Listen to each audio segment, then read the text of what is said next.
Приветствую, земляне! У микрофона Планета, и это новый ролик по игре Watcher of Realms. А в данном видосе я покажу проходку сложной кампании 9 главы 17 этаж, это же босс Гердус. Тактики, сама по себе пачка, концепция, от чего отыгрывать. Обязательно досмотри до конца, и мы начнем после небольшой рекламы. Эй ты! Да-да, именно ты! До сих пор не знаешь, как задонатить в игру или пополнить Steam быстро и выгодно? Сегодня это не проблема, ведь есть Донатов.нет. Подписка на сервисы, изобилие популярных игр, все собрано на одном сайте по самым лучшим ценам. Ты можешь быть уверен в выгоде операции, ведь она дешевле, чем в самой игре. Наш любимый Watcher of Realms не исключение. Больше не нужно передавать свои личные данные, для пополнения достаточно только ваш ID. На сайте расписана подробная инструкция для пополнения вашего аккаунта. А при регистрации по моей ссылке ты получишь купон со скидкой на первую покупку. Перед началом битвы с боссом давайте ознакомимся с информацией по карте. Вот, пожалуйста, вот так вот выглядит поле битвы. Здесь вот есть такие вот монстры. Глупец нас интересует, от него мы будем отыгрывать. Эти двое вообще особо не важно. Две фазы у босса. Гердус, творец мифов, и Гердус, изучающий запретное. Здесь нам важно по минимуму ультить и быстро убить самого босса. А вот Гердус, изучающий запретное, здесь есть нюанс. То есть у нас вот две великие звезды. Выбирает героев с наименьшим и наибольшим значением максимального ОЗ на поле боя, нанося первым существенный реальный урон, то есть тем, у кого наименьшее максимальное здоровье. И последним наносит массовый реальный урон, то есть тем, у кого самое большое максимальное здоровье, ну, это у нас танки. И получается, этот массовый урон также наносит героям рядом с ними дэмэдж. В общем, все остальное нам здесь не важно. Песенка Отца Света, это мы уже на поле битвы, я вам покажу, как от этого отыграть.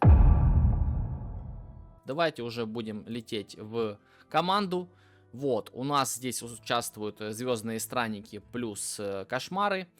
Взял эпических лордов, сейчас объясню почему. Потому что покажу вам в целом минимальный диапазон, что нам здесь потребуется. Если у вас есть легендарные лорды, неважно, Ригар это, Арача, не нужен тут Йовар, по сути. Ну, если будет Йовар, это будет, естественно же, проще. Торадор классно, они нам здесь не сколько нужны, просто сколько лидерка. Сайлос обязателен. Заменить его я, честно говоря, даже не знаю чем, особо не пробовал. Плюс он у меня здесь на 5-й пробуде. Просто чтобы вы понимали, что если у вас есть Сайлос и он меньше пробуды, чем у меня, и у вас есть легендарный лорд, то вы пройдете еще лучше, чем я. Обязательно целитель со снижением массового урона. Здесь я решил воткнуть Нерису, так как на нее был X20, и я думаю, у многих сейчас она появилась. Если же у вас нету Нерисы, то Ферси зайдет даже лучше, потому что у Нерисы без первой пробуды снижение массового урона всего лишь 20%, но ей не нужны для этого навыки. А у Ферси на максимальных навыках 25%, и следовательно он будет профитнее на 5%, а это ай-яй-яй, как много. Эйлин. Вот по поводу Эйлин, она тоже здесь вот прям очень нужна, потому что у нее есть снижение всего урона на 15%, и это тоже пипец как важно. По поводу танков, нам нужны танки с неуязами, и здесь у меня конкретно участвует Регулус, и в моей проходке от Регулуса очень многое зависит, потому что если играем от Бракира, то на второй фазе там увидите, что происходит. Брокер, естественно, Хассу. Здесь нам нужна один единственный раз, чтобы убить глупца на второй фазе. И, в принципе, все. Юри просто взял, потому что, ну, нужно было какого-нибудь юнита дополнений к Сайлосу. Тоже объясню почему. Заменяемо, я уверен, и на Йовара. Лучше, наверное, будет, самый лучший вариант это будет Хекс, потому что Хекс очень хорошо вваливает по соло-цели. Если он у вас есть, берите его. Я вам же покажу альтернативу, что с Юри тоже можно закрыть. Она чаще падает, ну, мне так кажется, потому что Хекс для всех это прям идол. И непонятно, ну, у кого чего больше. В общем, давайте уже переходить непосредственно к битве и буду рассказывать, что к чему. Что же мы делаем? Босс выходит вот с центральной вот этой вот линии. и нам здесь его нужно ловить. Тут у нас пойдет в ход именно Бракир. Если у вас нету Бракира, скажу сразу, что можно отыграть от Рокса. Это эпический танк севера, камушек. От него тоже можно отыграть, поэтому давайте смотрим. Смотрите, Гердус только доходит до вот этой вот плитки, по тени видим вот его ноги на этой плитке, и выставляем ему под ноги Бракира. Дальше, вот на эту плиточку выставляем хила с массовым снижением урона, чтобы вот он цеплял вот этот весь диапазон, и разворачиваем его вниз. Ферси, Нериса, неважно. Дальше, копим 6 монет, и именно в этой стратегии за 6 монет у нас Эйлин, и мы ее выставляем. Все, у нас идет полная зарядка по снижению урона. Видите, получаемый массовый урон снижается, и сам на себя вешает Бракир баф снижения физического и магического урона. Жалко, что баф от Эйлинки не показывается. Ну, что поделать, индикатора нет, так нет, но защищает тоже. Нериса очень хорошо хилит. Дальше мы выставляем по накоплению монет Сайлоса. И дальше будем выставлять Юри. И Хасу нам здесь тоже понадобится. В общем, давайте, смотрите, какая здесь ситуация. Если я поставлю вот Юри вот так, она будет отвлекаться на вот того голема, который сверху, и вам, ну, вот он, видно его, замахивается. Она будет отвлекаться еще на него, нас это не интересует. Поэтому, если вы, к примеру, будете там выставлять Йовара или также Хекса, вот, выставляем вот так и ставим вниз. И тогда Юри будет бить только босса, а этот голем будет там соло чилить. Дальше, этот голем нам еще очень сильно пригодится. Почему? Потому что, смотрите, сейчас босс бьет массовым уроном, Юри на соплях, я потом покажу, как они одеты, чтобы вы понимали минимальный диапазон хп с эпическими лордами. И теперь мы выставляем Хасу, поворачиваем ее лицом вверх, и, как вы знаете, у нее есть пассивка, когда отскакивают по целям ее атаки, она накидывает снижение защиты. То есть именно не уязвимость, а снижение защиты. И теперь все, пошло-поехало, ультуем Юришкой, ультуем Сайлосом. И смотрите, у нас 75% заполнения его пассивки, вот этой, где он потом будет очень больно разряжаться. И нам важно до этого всего босса снести, чтобы и мы не отвлекались на магов, которые идут. Тут еще пойдут големы дальше. Вот, все. Первая фаза закончилась. Здесь именно вот это важно. Я на стриме проходил это через Вальдерона. Вальдерон не менее быстро с этим всем справляется. Плюс он 2 фазы разваливает только так. Но не у всех есть Вальдерон. Мне кажется, эта проходка бюджетнее. В общем, смотрим дальше. Смотрите теперь нюанс. У нас все герои сейчас откатятся. И Гердус во второй своей фазе будет телепать потихонечку наверх. И отсюда вот пойдет глупец. Поэтому мы сейчас... Вот он подходит сюда, выставляем сюда Регулуса как раз, чтобы босс кинул на него крестик. И ставим Хасу. Хасу выставляем, потому что бывает такое, у Хасу есть такой нюанс, если вы ее первой выставите, босс ее может на долю секунды увидеть и кинуть в нее крест. А нам здесь важно пройти без потерь абсолютно любого героя, чтобы закрыть этаж на 3 звезды. Все, теперь мы ультуем Хасу. Хасу здесь на 5-й пробуде, я ей дал артефакт на отхил, вы можете дать немножко другой, и у вас будет результат убийства глупца быстрее. Теперь, все, мы глупца убили, и можем выставлять сюда нашего хила от масс защиты, и выставляем Эйлин. Все, Эйлин у нас здесь одета в полутанка, и будет принимать крестообразный удар босса. Вот только он его заюзает, сразу же будем выставлять наших дамагеров. Теперь еще смотрите нюанс. Почему мы Энерису не выставляли сразу же? Нам важно было убить глупца, потому что он, когда подошел бы сюда, кинул бы в Нерису свою обилку, и она бы вместе с боссом, ну, она бы отъехала. Босс бы ударил разочек с масухи, и она бы умерла за счет того, что здесь еще будет вот эта ледовитая аура, которая оставляет глупцы. Все, теперь смотрим, следим за тем, как босс кидает. Вот босс кинул, выставляем. Смотрите, какой нюанс. Здесь у меня Сайлос, у него самая низкая хп, поэтому мы его ставим вот сюда, а Юри, и поворачиваем обязательно влево. а Юришку поворачиваем вниз. Почему влево? Потому что отсюда пойдут големы, и Сайлас в ульте может отвлечься на них, а нам здесь важно очень быстро убить босса. Сейчас объясню почему. Вот, Хасу еще убивает этого дедушку, и после того, как она его убивает, мы можем его убирать, ее. Вот, все. Теперь здесь важность по поводу ультимейтов. Смотрите, ультуем сразу же Юришкой, как накопилось, ультуем Сайласом и момент истины. Сейчас нам как раз здесь, если у вас Регулус на фулл навыках, он заливается четенько к тому моменту, когда босс начнет очень сильно бить, и он с именным артефактом у меня Регулус повышает максимальное здоровье цели вокруг, и они выживут от босса. Все, теперь смотрите, голем идет снизу, мы его стопаем бракиром, не дай бог что. И видите, босс ударил, урона особо нету, все живы-здоровы, и мы босса постепенно... Вот, что может произойти, видите, Юришка все равно умерла.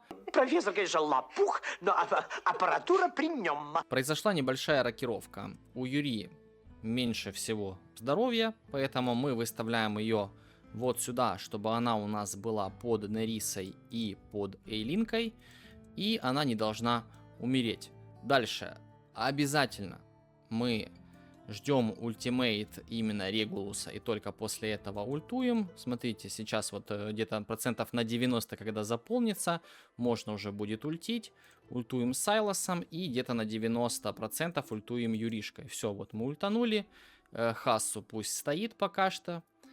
Дальше накапливается ульта. Мы ультуем вот так, убираем Хассу и выставляем сюда Бракира. Все, ждем, когда босс... Вот, видите, ударил, ультуем раз и ультуем еще и Нерисой. Нам важно очень быстро убить босса, чтобы Регулус не умер. Все, видите, мы его убили. У нас героев он отправляет снова в стэш. И здесь какая ситуация? Босса, помимо того, что ему важно снести щит и убить его до того, как щит спадет, его важно убить до того, как начнут выходить мобы. Тогда карта закончится сразу. Если же хотя бы один монстр из спавна выйдет, вам придется защищать его, защищать эту карту вплоть до убийства 22 мобов. Поэтому нам здесь нужна Лорел. Все.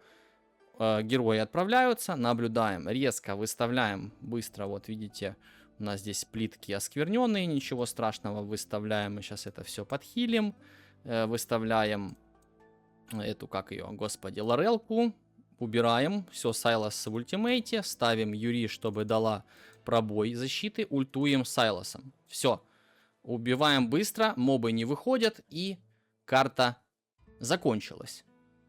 Но, опять же, повторюсь, если у вас урона не будет, то вам придется защищаться, и, в принципе, там ничего сложного нету. Но это проходка со скипом всех мобов. Вот такая вот получилась. Давайте посмотрим характеристики урона, кто сколько надамажил, и покажу, как они были одеты. Сайлас, естественно, топ дэмэдж. Юри 8754 миллиона урона и 3 миллиона, почти 4 миллиона урона Хассу. То есть она била босса и била дедушек и дедушек. Давайте быстро по снаряжению. Сайлас, пятая пробуда. Артефакт у него здесь личный на плюс 25. Под эпическим лордом. Здесь вот он одет адский рев плюс воевода. Специально одел его плюс-минус, слабо, чтобы вы видели, что если вы оденете его намного лучше, чем здесь, то результат, естественно, будет намного лучше. Характеристики: 28 тысяч хп под эпическим лордом хватает вот так. Если у вас будет больше хп, то вообще не проблема. 14,5 тысяч атаки и 320 крит урона. Здесь у нас вот такой вот обвес, атака, крит урон. Так как с руки особо Сайлас не бьет, я решил дать ему больше крит урона, так как во время ульты со всеми сочетаниями он игнорирует 100% защиты. Здесь у нас обвес атака, шанс крита, скорость атаки, и здесь атака, шанс крита, скорость атаки. Видите, шмотки реально слабенькие, проки. Есть где золотые, да, но это с крит уроном. Взял специально, чтобы хотя бы чуть-чуть нивелировать такую просадку вот здесь. А так вот здесь можно давать шанс крита, крит урон, здоровье и атаку. В общем, хуже не будет. Окей. По Сайлосу все понятно. Нериса. Вот, она у меня здесь даже не залита по навыкам. Чисто на пыли, даже ни одного кристалла не вложено. Нериса. Она у меня здесь даже по навыкам не прокачана. Только на пыли, ни одного кристалла в навыках нету. Вот такие у нас сеты. Это прилив сил и бессмертный воин. Прилив сил одевать не обязательно. Она не бафает ни одного дамагера. Поэтому просто что было, то было. Чтобы она хилит у нас от атаки. Поэтому прилив сил дает еще и ей 10% атаки. Ну, типа, чтобы хилила лучше. Общие характеристики. 37 тысяч здоровья. Это вот прям, ну, такой, наверное, минимум, который ей нужен, потому что она без лорда. У нее нету дополнительных бонусов к статам, поэтому вот так. 16 тысяч атаки, 450 скорости атаки, эффект исцеления 110, восстановление ярости особо пофиг, она ультует то один раз и все. В общем, по пробудам нулевая пробуда, артефакт Бальзам Тия must have. Вот обязательно. Обязательно Бальзам Тия, прям рекомендую настоятельно. Эйлин. Эйлин у нас здесь сборка танковая через страж плюс астральный страж. Вот такие характеристики. 44 700 здоровья, почти 10 тысяч атаки, 9367, 323 скорости атаки и, в принципе, все, эффект исцеления 29. Она здесь у меня танчит удары босса и что-то там плюс-минус подхиливает. Вот такие вот у нас здесь здоровье, здесь также здоровье, здесь тоже здоровье. Ну и тут защита, атака, чтобы еще хоть чуть-чуть подхиливала. И здесь атака, здоровье, защита. Артефакт также, бальзам Тия, чтобы подхиливать полубитых наших союзников. Танк. Бракир, либо же, если у вас нету бракира, берите камушка, он же Рокс. Здесь у нас Т3 сет Закаленная воля и Т3 сет Астральный страж. Здоровье, здоровье, здоровье, ну и там защита здоровья плоская и процентная в тушке-пушке. 125, почти 126 тысяч здоровья, 8300 защиты, все. Артефакт у нас кольцо бастиона плюс 25, он танчит одну-две цели, можно, если он у вас хлипенький, можно дать и кинжал мертвых, или же королевский гребень тоже хорошо подойдет, чтобы получать больше хила. Окей, здесь разобрались, дальше. Гнев у нас не выставляется, поэтому показывать его нету смысла. Хасу одета в полный, ну, короче, это полный аутсорс. Этими сетами я не пользуюсь, специально одел для демонстрации бюджетности шмота. Воевода плюс ночной ужас. Это у нас атака, вот такие вот статы. Здесь вот, пожалуйста. Понятно, что оно все типа древний мифик, но тут, как видите, напрокало, так напрокало. Да, вот это вот неплохая шмотка, единственное, чисто просто, чтобы статы подогнать. 28 тысяч здоровья, 16 740 атаки, 240 крит урона, почти 500 скорости атаки. Артефакт у нас здесь кубок Ихора. Можно дать и личный, можно дать и символ жнеца, можно дать и взгляд и дриль, и взгляд тени тоже будет не ошибкой. Вот вам такие именно альтернативы, если у вас нету кубка Ихора или он не прокачанный. Юри. Юришка у меня здесь одета в катаклизм, но я ее одел специально довольно-таки хорошо, потому что это не самый лучший вариант именно для убийства.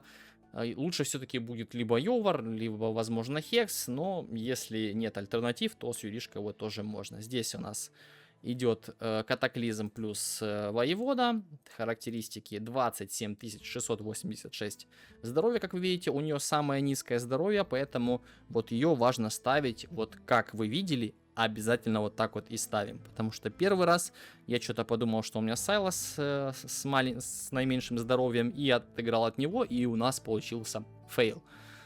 17 тысяч атаки, 295 крит урона, кстати, маловато, почти 300 скорости атаки, ну и, в принципе, все, давайте вот посмотрим быстренько. Здесь у нас здоровье в допах, здесь тоже здоровье в допах, тут вот такой вот браслет 400-статный, вот такой вот амулет хороший, и вот такая вот эксклюзивка для странников. Чисто без скорости атаки, но здоровье есть 2400, неплохой такой показатель. Крит урон не сильно большой, да, 27,5%, ну и атака плоская. Артефакт коготь скверный, так как с катаклизмом он нормально сочетается, у него нету сломанных механик, не сочетаний, и в принципе он ей подходит. Окей, хорошо. И последний, который у нас герой участвует здесь, это Регулус.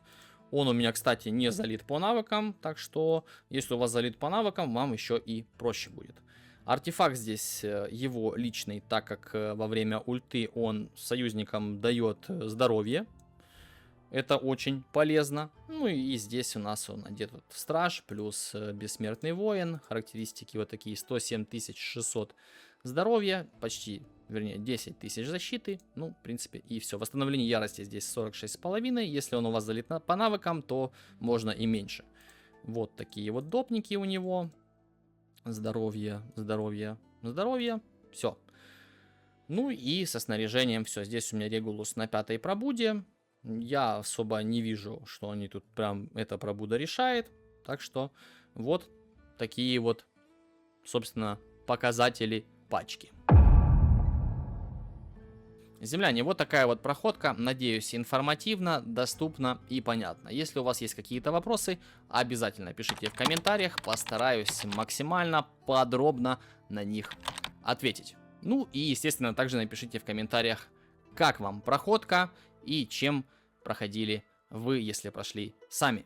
Не забываем ставить лайк под видосом, если он вам понравился, и подписаться на канал, если вы этого еще не сделали. Это все помогает росту моего канала, и я вам за это очень сильно благодарен. Оставляю QR-код на свой телеграм-канал, и ссылка на него будет в описании данного ролика. Подписывайтесь, там вся полезная информация по игре Watcher of Realms. Там вы найдете и новости по баннерам, и по промокодам, и все активности в игре, там всякие головоломки и так далее и тому подобное, выкладываю для вашего удобства. Подписывайся, там весь контент, который не попадает на YouTube. Очень рад буду тебя видеть. Ну а с вами был Планета, и не забываем играть в Watcher of Realms красиво. Увидимся, когда увидимся. Пока-пока.